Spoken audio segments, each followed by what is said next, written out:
Muy buenas noches, estimados aprendices.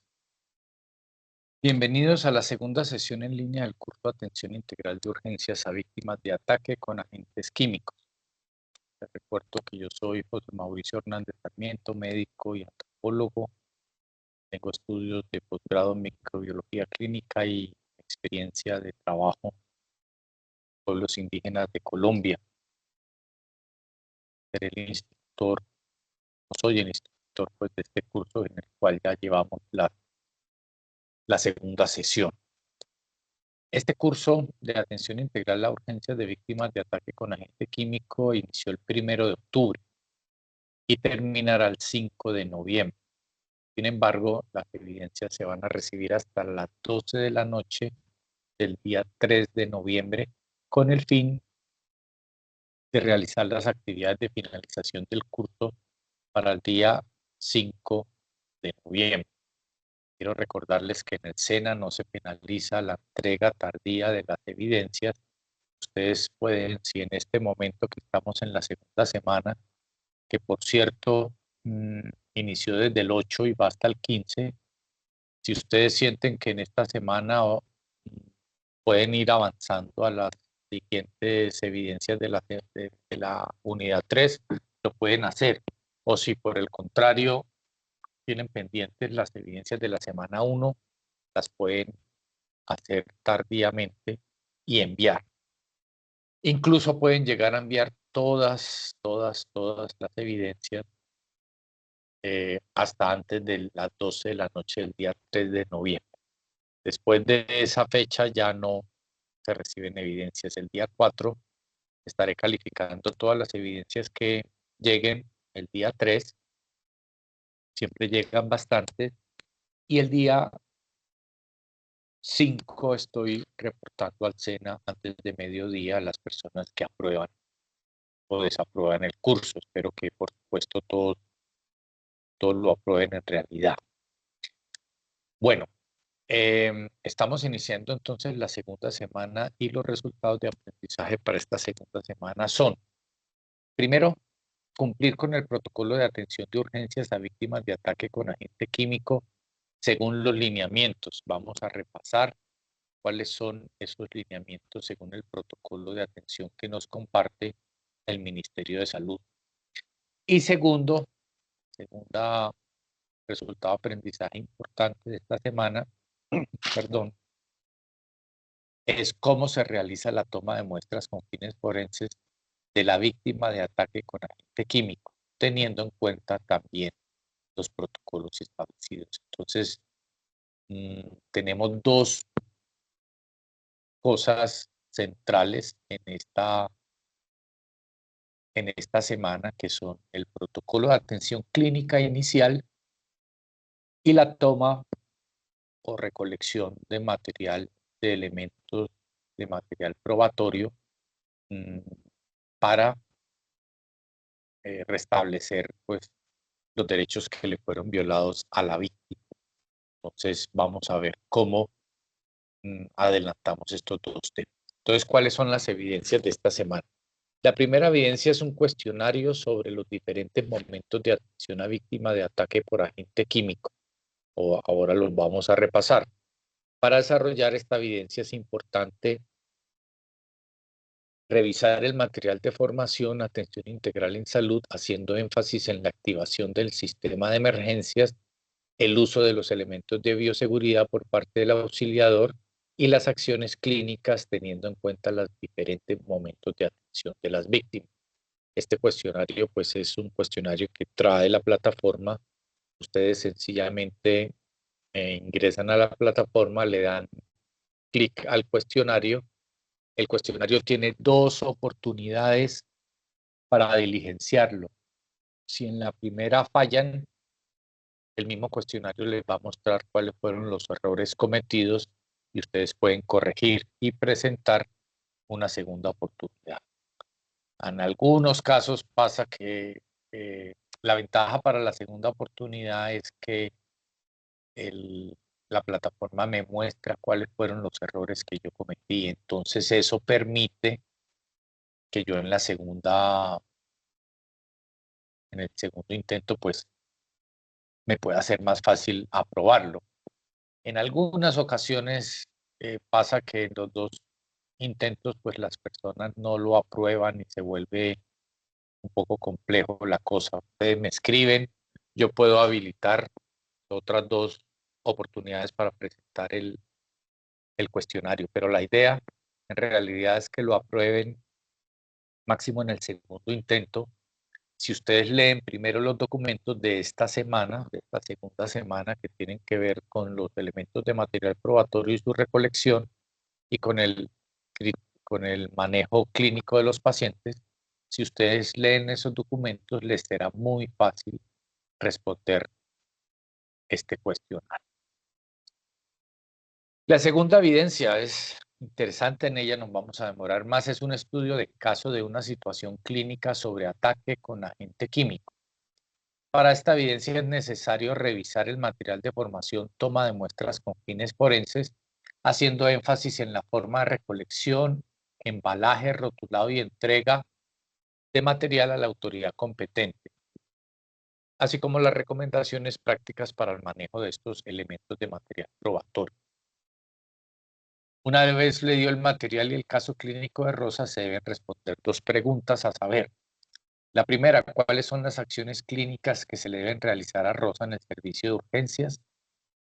Y el segundo, ¿cómo se realiza la recolección, embalaje, rotulado, registro y custodia de los elementos de material probatorio?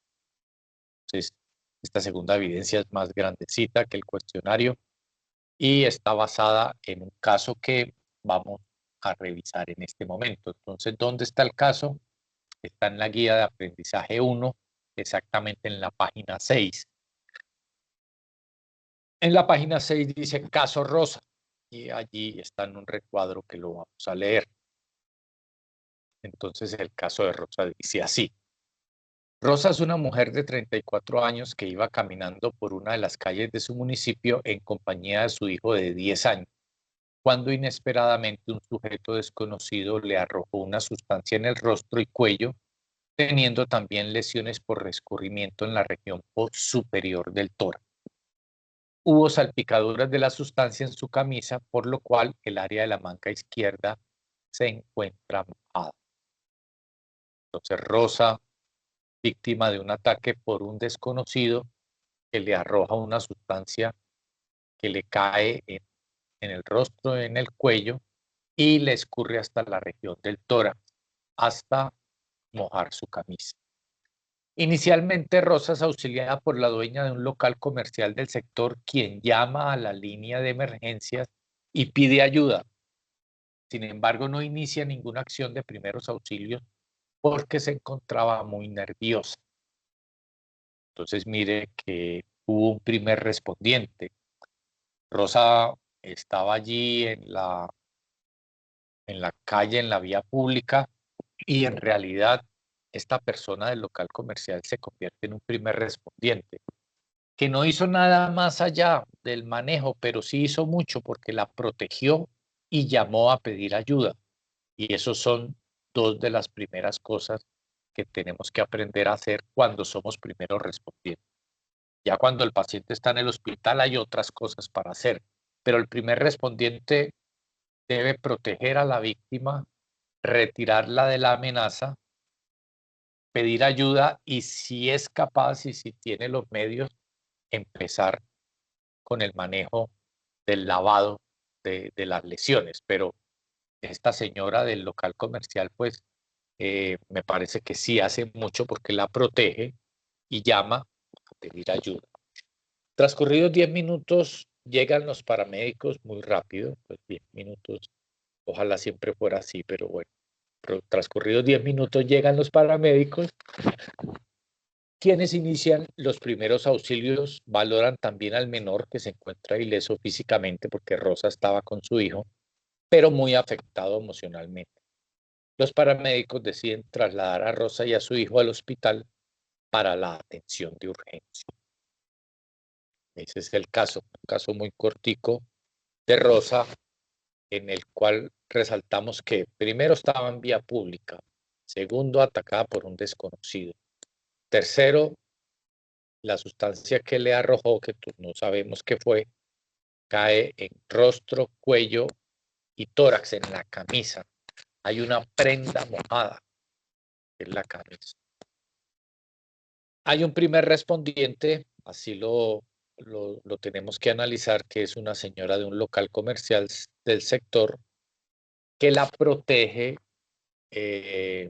la auxilia, me imagino que le da ingreso a su local comercial, llama a los servicios de emergencia y espera a que lleguen los paramédicos para que ella sea atendida. No inició, digamos, con el lavado, quizás ella hubiera podido iniciar, pero me parece que en todo caso lo que hizo fue muy valioso. Y llegan los paramédicos y no nos describen qué hacen, pero ellos inician ya con los primeros auxilios completos y trasladan a la señora con su hijo al hospital.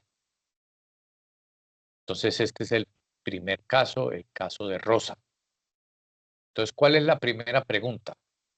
¿Cuáles son las acciones clínicas iniciales que se le deben realizar a Rosa en el servicio de urgencias? Entonces, recuerden, en el documento que ustedes tienen en la plataforma, tenemos un protocolo de atención integral a víctimas de crímenes con ácido del Ministerio de Salud. Es un documento oficial, protocolo. Ustedes lo pueden descargar porque está en formato PDF y allí claramente nos habla de lo que debe hacer el primer respondiente, que en este caso es la señora del local, y lo que se debe hacer en urgencia, como atención primaria y secundaria en el servicio de urgencia. La evidencia nos pide lo que debemos hacer en urgencias, pero repasemos aquí lo que debe hacer el primer respondiente según el protocolo nacional. Entonces, el primer respondiente lo primero que debe hacer es interrumpir la exposición a la gente. Interrumpir la exposición a la gente. Y esta señora lo hizo porque ella estaba en la calle, el victimario no sabemos, pero podía estar cerca y ella protegió a la víctima, interrumpió que siguiera siendo agredida con ese ácido. Ese es el primer punto, interrumpir a la gente. Segundo, rescatar la víctima.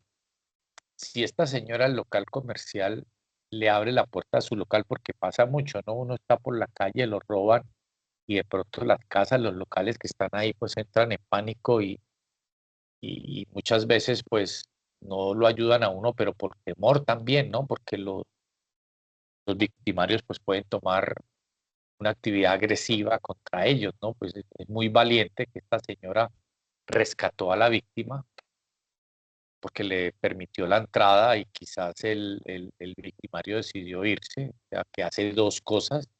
Y hace una tercera, trasladó, o bueno, pidió ayuda, ella no la trasladó, pero dio aviso a las autoridades. Entonces esta señora hizo tres cosas, esta primera respondiente.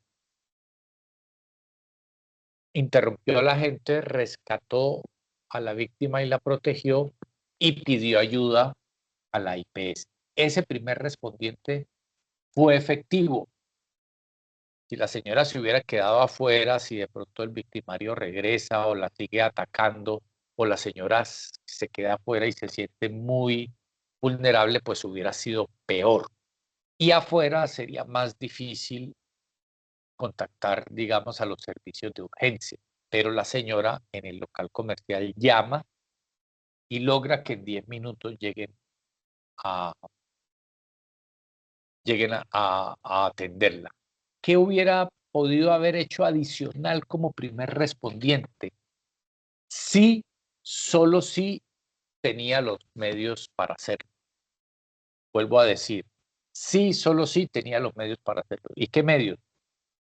Agua disponible, guantes disponibles, algo para protegerse ella los ojos y empezar a irrigar, a irrigar, a irrigar con agua limpia. No tiene que ser agua estéril ni agua, no, agua limpia, agua tenemos agua de la llave, del acueducto, lo podemos hacer.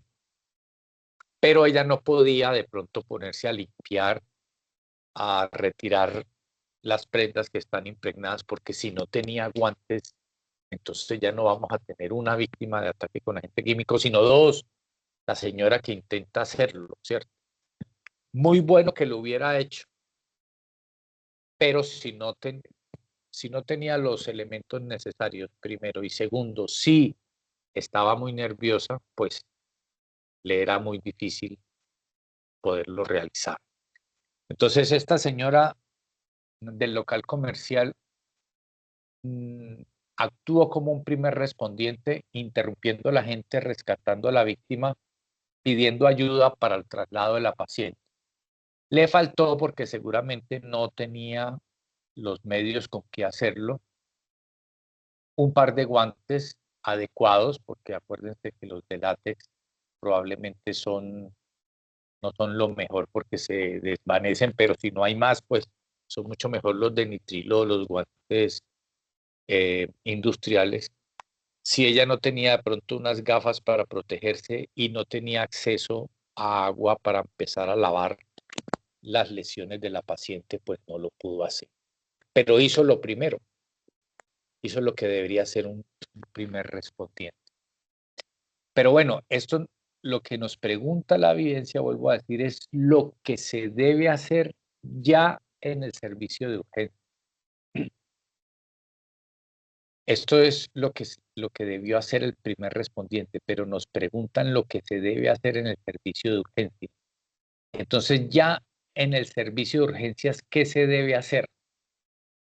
En el servicio de urgencias sí o sí, porque el servicio de urgencias está preparado para ello, se debe iniciar o continuar, en este caso iniciar, porque en ella no se había iniciado, y en algunos casos en que el primer respondiente tiene la voluntad, tiene la fuerza y tiene los equipos para hacer el lavado, pues continuar la remoción del químico, vuelvo a decirlo.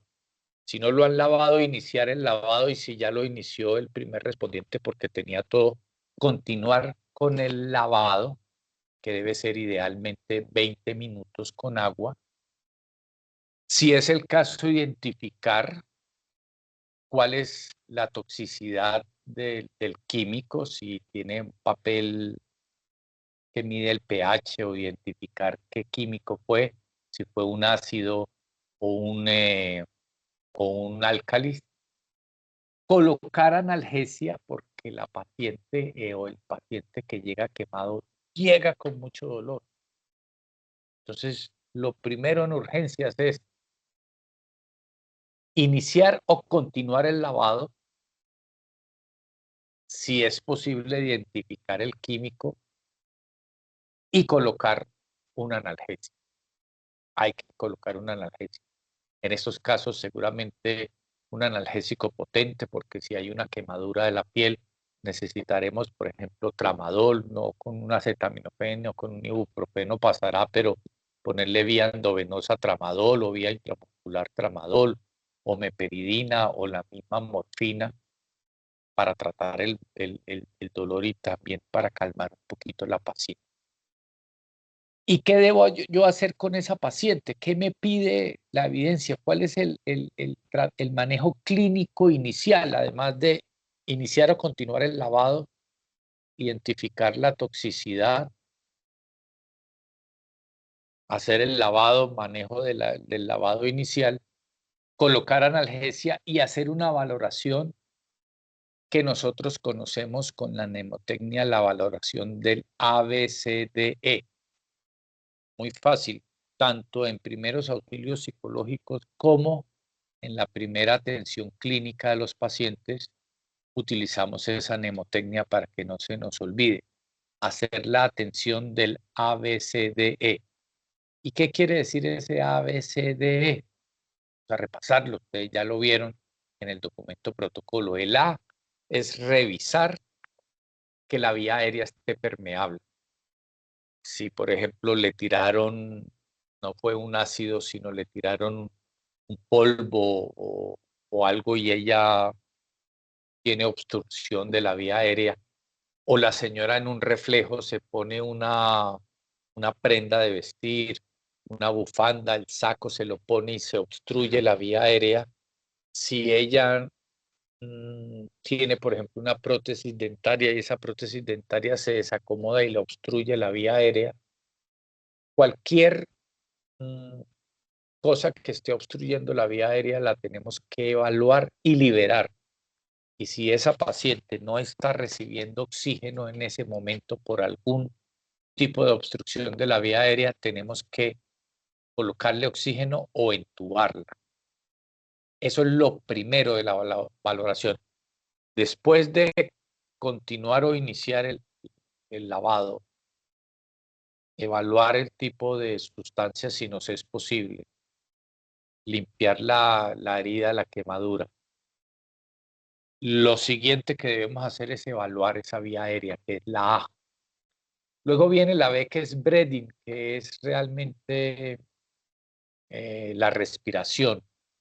Valorar cómo está respirando la paciente. Ya vemos que hay vía aérea permeable, que puede entrar el oxígeno sin problema, puede salir el CO2, pero evaluamos cómo está respirando. Muchas personas con la sola angustia del momento se les altera la respiración, empiezan a hiperventilar y eso los lleva a un estado de confusión, los puede llevar incluso a un estado de convulsión y pérdida de conocimiento. Entonces, en el B, que es la respiración, yo voy a evaluar mi paciente cómo está respirando y le voy a pedir el favor que respire despacio.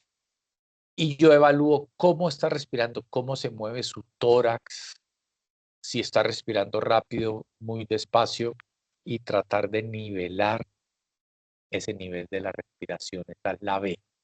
Y aérea A, evalúo que las fosas nasales, la cavidad oral esté permeable, no esté obstruida con algo, no esté, de pronto la señora estaba comiendo en el momento que le atacan con ácido y se atraganta. Y eso es lo primero que yo tengo que hacer antes de cualquier otra cosa, porque si no le entra oxígeno a la paciente, se muere. Sencillamente, eso determina la vida más dramáticamente que la misma quemadura, la valoración de la vía aérea. Entonces, A, vía aérea, B, respiración, C, circulación.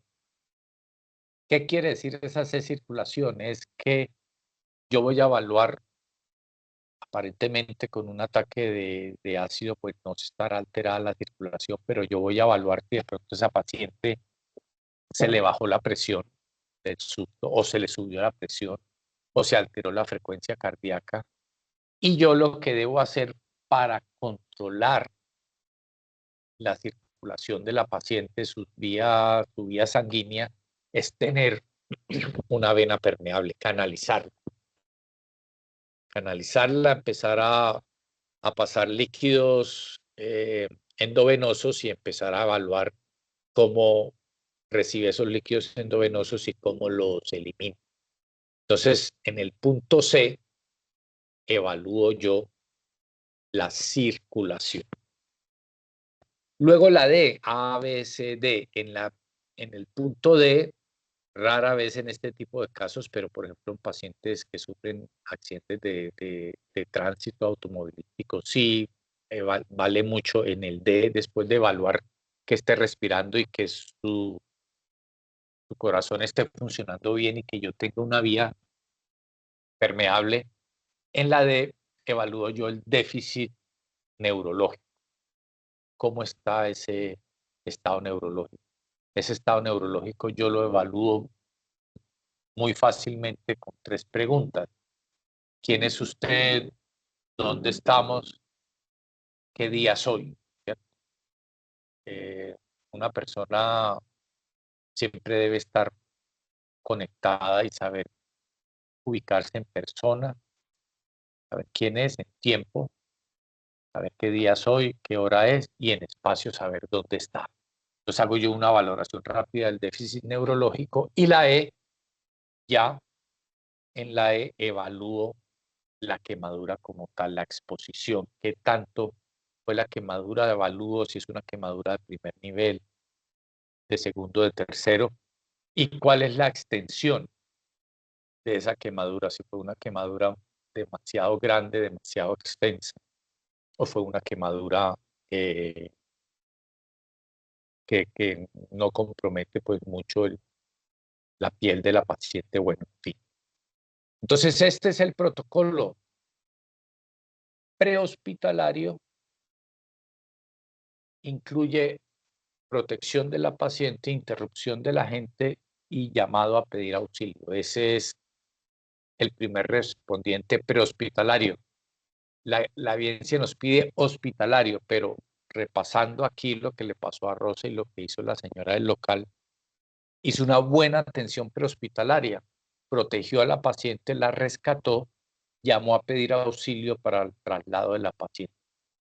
¿Qué le faltó a la señora, que sería el cuarto punto del primer respondiente? Iniciar el lavado. Pero si la señora se da cuenta de pronto que no tiene guantes, que no tiene acceso al agua, que no tiene una jarra, que no tiene cómo protegerse con unas gafas y de pronto salpica, y entonces ya no son una víctima sino dos, pues seguramente ella llegó hasta ese punto, pero lo hizo bien, ese primer respondiente lo hizo bien, ¿cierto? Ese primer respondiente es el que está descrito en el caso de Rosa. Ahora, lo que nos pregunta la evidencia: ¿qué se hace una vez llega la paciente a urgencia? ¿Qué se hace? Primero, continuar, o en este caso iniciar. Así, continuar, o en este caso iniciar el lavado. Lavado con abundante agua por mínimo 20 o 30 minutos para remover el químico que le colocaron a la paciente. Remover, agua, agua, agua. Segundo, si me es posible, si yo tengo, por ejemplo, papel que mide el pH, o tengo pues todas las condiciones pues en mi laboratorio para verificar cuál fue el elemento con el que la quemaron, lo hago, ¿cierto? E inicio el manejo del dolor. ¿Con qué? No, tómese una pastita de acetaminofén, seguramente no va a ser suficiente. Voy a tener que colocarle o vía intramuscular o vía endovenosa un analgésico tipo opioide, como puede ser el tramador, la morfina o la meperidina. Apenas inicio eso, inicio o continúo el lavado, verifico en la medida de lo posible el químico, porque tengo solo esa oportunidad para verificarlo. Después ya de tanta agua ya no sabremos con qué la quemaron a la paciente. O sea, eso lo debería yo hacer recién llega la paciente. Y después de colocar el analgésico, el ABCD, rápidamente ya lo vimos: el A, la vía aérea, que esté permeable; el B, la respiración, que se esté moviendo el tórax y que esté teniendo una respiración regular; el C, la circulación, vamos a tener canalizada a la paciente, ¿cierto? El D, el déficit neurológico, evaluar si está ubicada persona, tiempo, espacio; y la E, la exposición, en el que ya voy a evaluar cómo fue la quemadura, qué tanto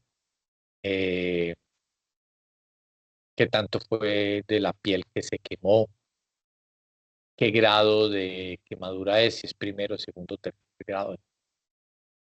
Y así queda resuelto ese primer punto de la evidencia. ¿Cuáles son las acciones clínicas que se le realizan a Rosa en el servicio de urgencia? Esos son. Y la segunda pregunta de esta segunda evidencia es: ¿cómo se realiza la recolección, embalaje, rotulado y registro de los elementos de material probatorio? ¿Cómo se realiza? Hay que describirlos, y aquí pues hay mucha tela que cortar. Lo primero es que esa es una labor que en realidad le corresponde a la Policía Judicial, al CTI, a Medicina Legal. No nos corresponde a nosotros, pero así grande, los y las pacientes al primer sitio que consultan y los primeros que tienen contacto con ella son los de los servicios de urgencias. Entonces, nosotros en el servicio de urgencias, tanto primeros respondientes como paramédicos que trasladan la paciente y los que atienden como tal el servicio de urgencias, estamos llamados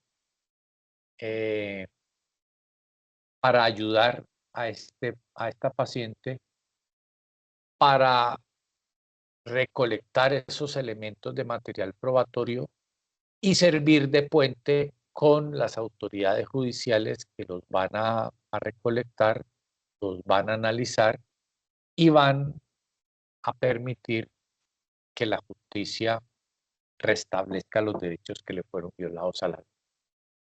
Si nosotros decimos no, asunto, me lavo las manos, eso que lo haga cuando llegue la fiscalía, cuando llegue la policía judicial, cuando llegue el juez, cuando ella vaya a medicina legal, estamos perdiendo una oportunidad muy grande para que recolectemos una evidencia que lleve a ese victimario a la cárcel.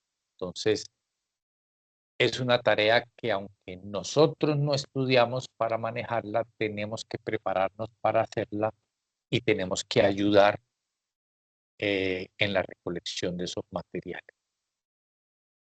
¿Cómo lo hacemos? Entonces, lo primero es, por supuesto, evaluar y tener a la mano el material de protección para mí. Yo no, si me llega la paciente y sé que fue quemada con un ácido, yo no voy a ir de una vez a coger con las manos, a quitarle la camisa. Ay, mire, la camisa tiene ácido. Este es un elemento de material probatorio.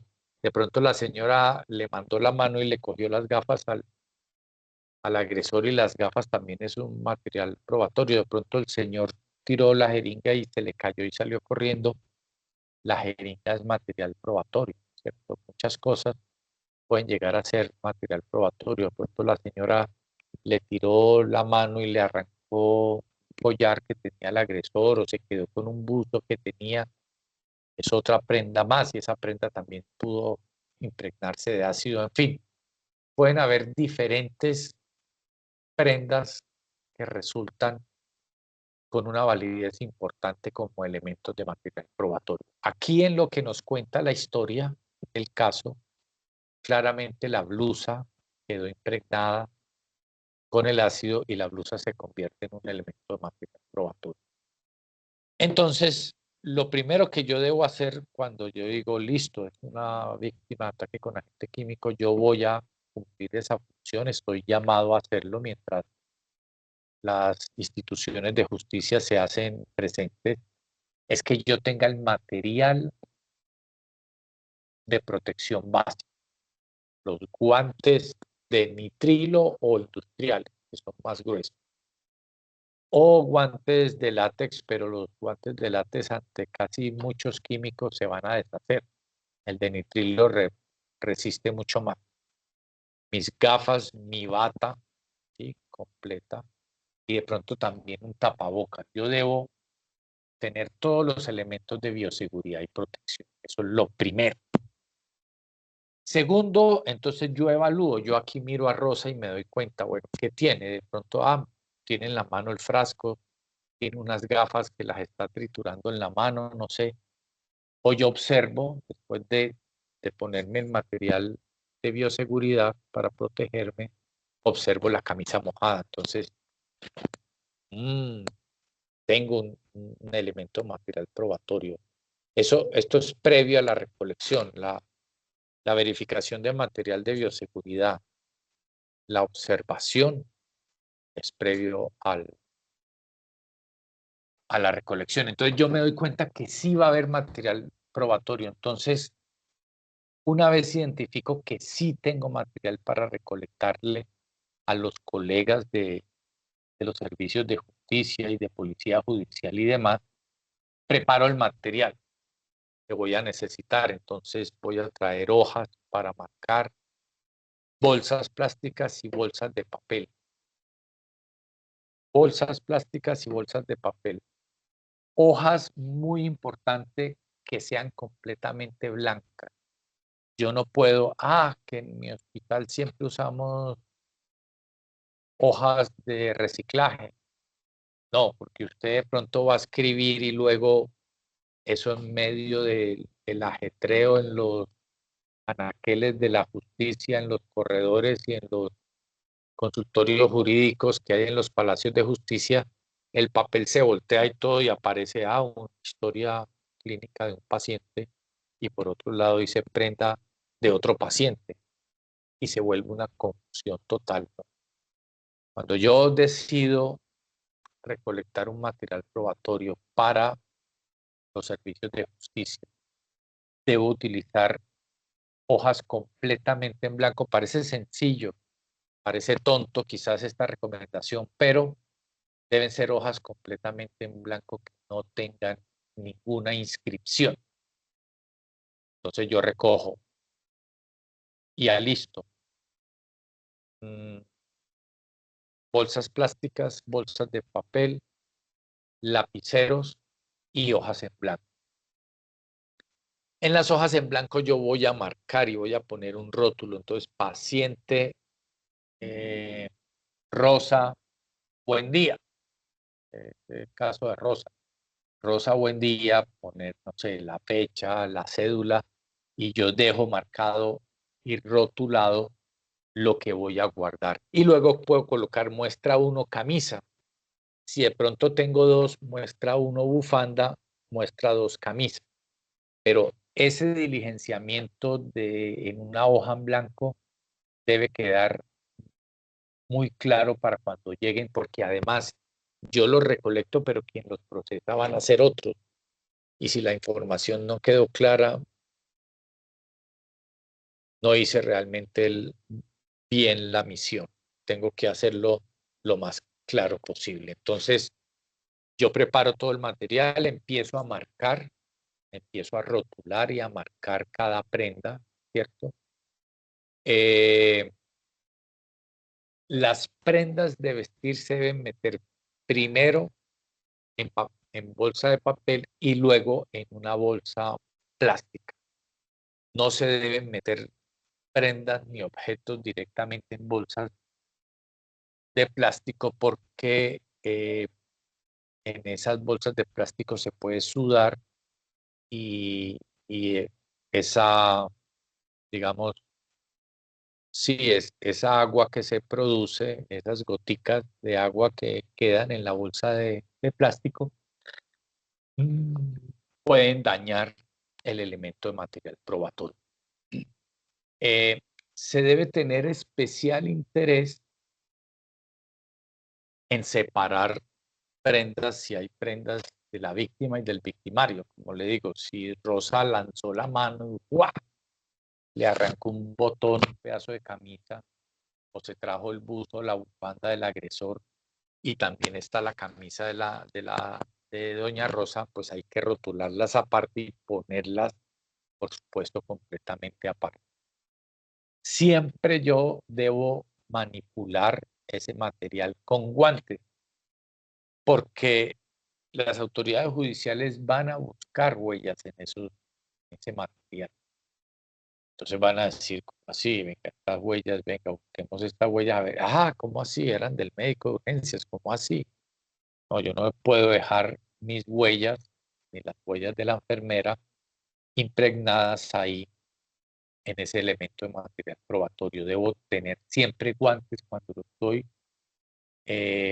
manipulando y nunca mezclar, colocar una prenda de la víctima, una prenda, colocar prenda del victimario y ponerla en una bolsa de papel y luego eh, en una bolsa plástica. Si están muy húmedas, lo ideal es dejarlas secar, pero a temperatura ambiente, no exponerlas al sol.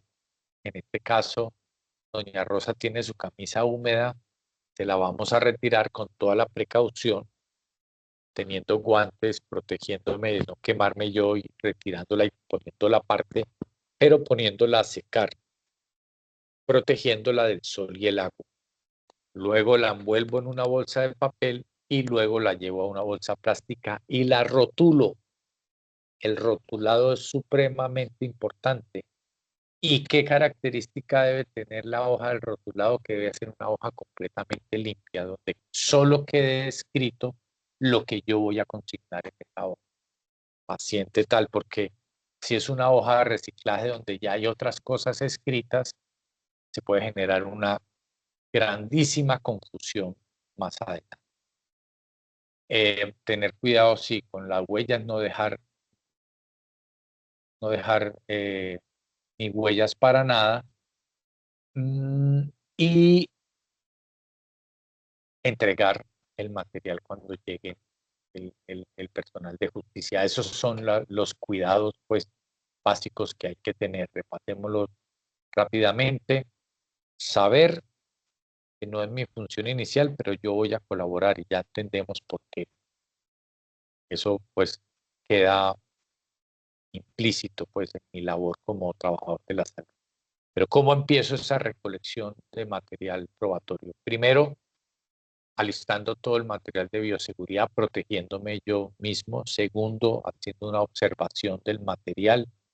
Tercero, alistando el material para rotular, para guardar las bolsas, las hojas, los papeles, ¿cierto?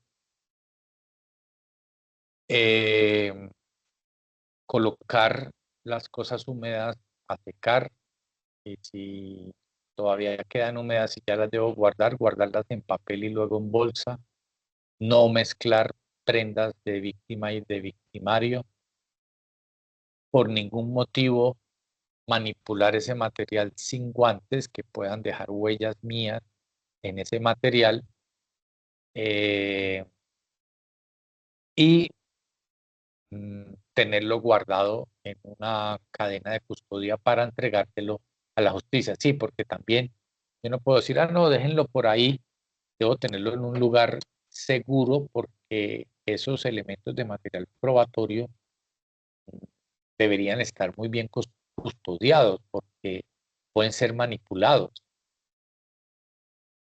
No sé, de pronto casualmente el agresor tiene un familiar en el hospital y van y le echan alguna sustancia o borran las huellas. Bueno, bueno, evitar al máximo, no lo mencioné, que siempre los pacientes que llegan a urgencias, pues uno les coloca alcohol, isodine, clorexidina.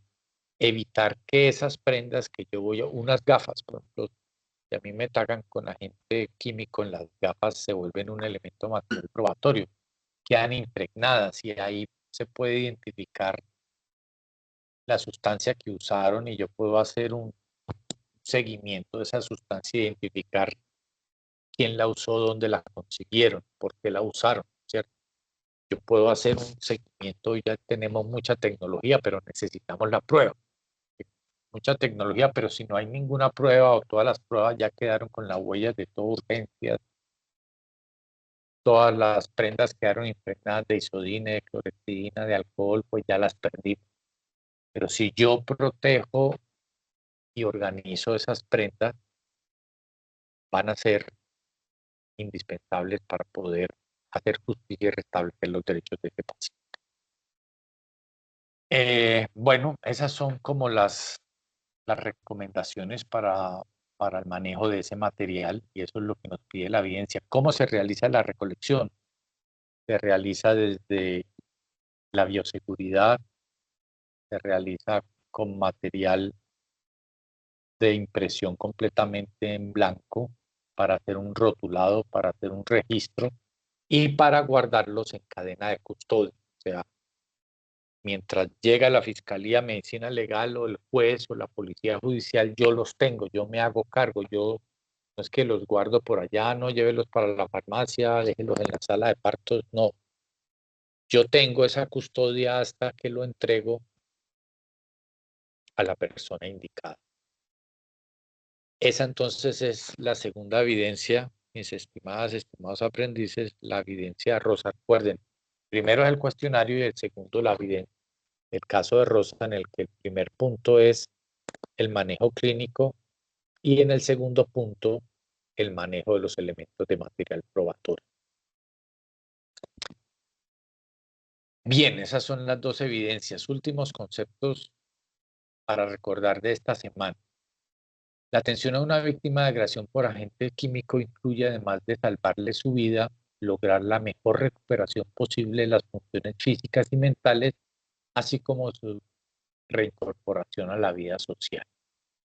Esto requiere que se ofrezca una atención integral desde el momento de la agresión hasta la recuperación y la rehabilitación. Esto es muy cierto. Y a la par con esta primera atención clínica, yo también, cuanto antes debo iniciar con la atención psicológica, porque si yo la inicio temprano, evito que mi paciente tenga secuelas. Yo la debo iniciar cuanto antes. Los profesionales de la salud deben tener claridad en la fisiopatología de las quemaduras por agentes químicos, así como de las acciones adecuadas en salud en los diferentes momentos de la atención a las víctimas en el lugar de la agresión, a nivel prehospitalario, en el servicio de urgencias. Claro, y ahí no, ahí sigue el camino. Unidad de quemados y luego ya manejo ambulatorio. Aquí miramos hoy, en esta sesión en línea, miramos el manejo prehospitalario del primer respondiente, retirar al paciente del químico, protegerlo, llamar y pedir ayuda, y si es posible lavar, ese es el primer respondiente. Llega a urgencias, continúa el lavado o lo inicio, como en el caso de Rosa. Evalúo el agente químico utilizado, inicio la analgesia e inicio la valoración del ABCDE. Ese es el servicio de urgencias, pero después de ese servicio de urgencias, según la evolución de la paciente o del paciente, se va para la unidad de quemados. En la unidad de quemados ya es un trabajo más especializado por los colegas de cirugía plástica y demás, anestesia para el manejo del dolor, y luego el paciente ya se va para el nivel ambulatorio. Es preciso saber que existen más de 25.000 químicos usados en la industria de la agricultura, la limpieza del hogar, la industria automovilística, entre otros, que pudieran ser utilizados para causar lesiones y quemaduras. Las quemaduras por agentes químicos pueden representar hasta el 10% del total de quemados del país y puede llegar a ocasionar la muerte hasta en un 30% de los casos. O sea, nosotros tenemos pues muchos quemados, ahora viene la época de diciembre, vienen los quemados, pues ojalá haya menos cada vez más, pero mire que las quemaduras por agente químico representan el 10%, no es nada despreciable. Y que el 30%, eso quiere decir que 1 de cada 3 puede llegar a complicarse y morir. Por eso la atención tiene que ser rápida, oportuna y eficaz. Es fundamental diferenciar la quemadura por agente químico de otros tipos de quemaduras, especialmente porque en pocos minutos de contacto con la piel o con los ojos se generan daños irreversibles y porque teniendo en cuenta el mecanismo de la lesión, el tiempo de exposición, el cual puede llegar a ser incluso de día. O sea que entre más rápido actuemos, pues menos secuelas le van a quedar a nuestro paciente, ¿cierto? Y si ese agente, sea un ácido o un álcalis, infortunadamente llega a la mucosa de los ojos, pues hay un riesgo triste y alto de que el paciente pueda perder la visión, lo cual es muy grave, ¿no? Es gravísimo, de los peores escenarios, pues también perder la vida, pero perder la visión es muy, muy triste. Recuerden tener en cuenta las siguientes consideraciones en la atención de un paciente que es víctima de ataque con agente químico. Primero, son 25.000 químicos utilizados. Muy difícil será, pero el primer punto es tratar de identificar cuál químico se usó. Algunas estadísticas que nos menciona un documento de la guía nos dice que en la mayoría de casos, mejor de estos ataques en Colombia se usa el ácido sulfúrico.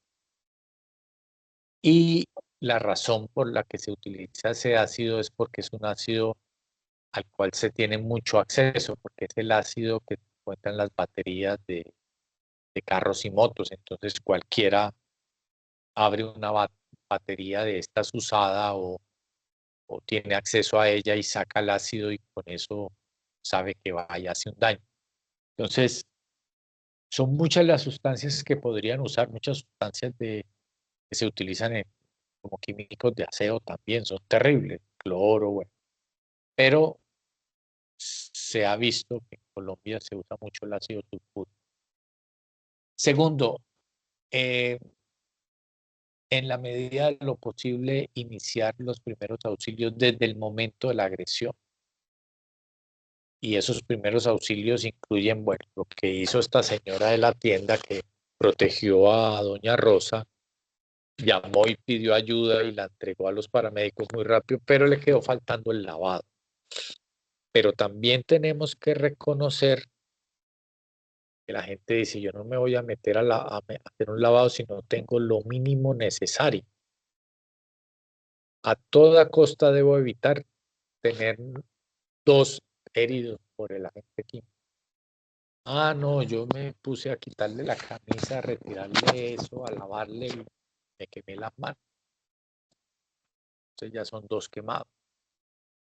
Ofrecer los primeros auxilios desde el momento de la agresión, sí, un sí rotundo, pero protegiéndose de no tener una lesión por falta de medidas de bioseguridad. Transportar al o la paciente a los servicios de urgencias. Esto es clave también porque en muchas ocasiones la paciente o el paciente sufre este ataque y dice, me voy para la casa, tengo miedo. Eso genera mucho vergüenza y temor de seguir siendo atacado. Cuando el ataque es por parte de un familiar, pues genera mucho temor y vergüenza. Muchas veces los pacientes quieren salir corriendo e irse para la casa. No, todo paciente, así realmente el ataque haya sido fallido porque tiró y no le alcanzó a caer o tenía una chaqueta y le cayó con la chaqueta, eh, siempre hay que llevar el paciente a que lo valoren en urgencia. Entonces hay que asegurar trasladar el paciente a urgencia. En urgencias hacerle el manejo inicial de urgencias, que es lo que pregunta la guía, empezando por, vuelvo a decir, iniciar o continuar el lavado, identificar en la medida de lo posible la sustancia, colocar analgesia y hacer el ABCDE. Rápidamente eso se hace en minutos. La vía oral, la respiración, la circulación, el déficit neurológico y la exposición a la. Y si es el caso de la unidad de urgencias, hacer la remisión respectiva a la unidad especializada de quemado. Eso hay que hacerlo, pues. Y si en el hospital en el cual se encuentra el paciente no existe unidad de quemados, pues hay que iniciar la remisión a, sí, a otra institución. Recuerden lo que vimos la semana pasada con la normativa. O sea, estos pacientes no se tienen que preocupar que la EPS no está autorizando. No, no importa, ellos tienen una protección legal en la cual todos los servicios tienen que ser cubiertos. Lo que sea por la EPS será cubierto y lo que no es cubierto por la EPS por el Estado. Entonces aquí no me voy a quedar ni voy a retrasar la atención de este paciente víctima de ataque con agente químico por un asunto administrativo de que no me han autorizado, que no ha llegado la autorización. No, estos pacientes deben ser atendidos, no pagan. Recuerden las leyes que vimos la semana pasada, no pagan copago y lo que no sea cubierta por la EPS lo debe atender el hospital y lo debe cubrir el Estado. Entonces no me voy a preocupar por remitir el paciente, bien sea al interior de mi institución, a la unidad de la UCI, si es que lo necesita, o a la unidad de quemados, o si es el caso, buscar una ambulancia que lo remita ya a otro hospital donde existan unidades de quemados. Cada ciudad, pues tenemos las diferentes unidades de quemados. Recuerden, estas unidades de quemados, pues están pues preparadas para recibir estos pacientes. Generalmente quien lidera estas unidades de quemados son cirujanos plásticos que junto con anestesiólogos que mantienen sedado y manejan el dolor del paciente, los manejan y los controlan e intentan recuperar la piel después de la quemadura, ¿cierto? Entonces, bueno, el paciente llegó a urgencias, se identifica como un caso grave que debe ser remitido a la unidad de quemados, se remite a la unidad de quemados, sin importar si tengo autorización, si la EPS dijo que sí, si la EPS dijo que no, el paciente se va para la unidad de quemados porque es víctima de un ataque con agente químico. Llega a la unidad de quemados, el personal más idóneo lo maneja, lo trata, lo recupera y luego le da la salida al paciente. Y ahí no termina la historia, sigue un proceso de rehabilitación fuerte porque las secuelas suelen ser muy marcadas y terribles. De hecho, ahí está la génesis de este tipo de violencia, ¿no? El agresor, el victimario, lo que quiere es que el paciente sufra, no que se muera, sino que sufra, que le queden secuelas, que la pase mal.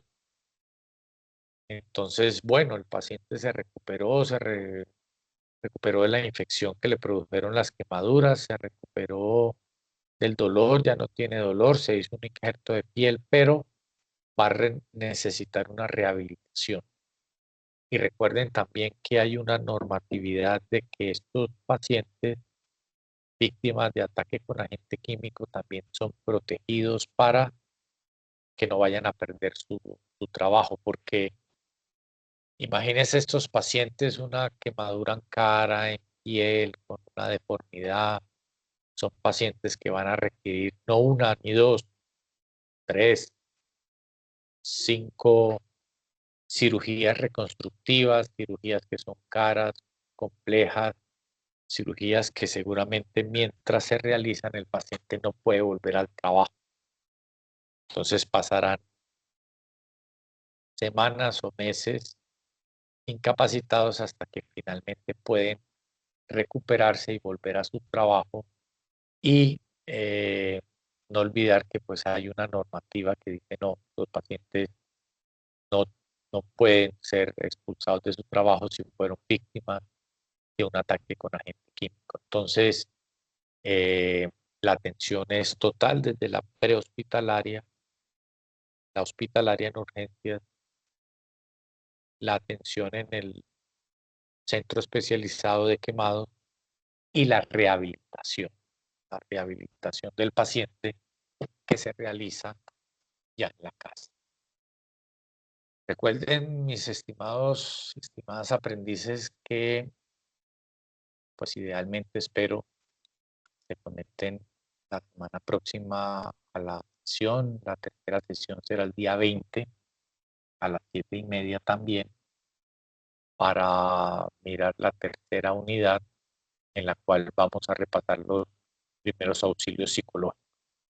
Ojalá que se puedan en realidad conectar, pero bueno, pues, si no están viendo esta grabación en diferido, espero que avancen con sus evidencias. Si tienen evidencias pendientes de la semana anterior, no importa, hagan las que se reciben también hasta el último momento. Y bueno, también hoy viernes, a última hora del día, inicio de puente festivo, pues también sé que es difícil la conexión, pero bueno, espero que tengan un buen puente. La semana entrante cortita de 4 días, que vaya muy bien y que puedan seguir avanzando con sus evidencias y sus trabajos. Muchísimas gracias y hasta pronto.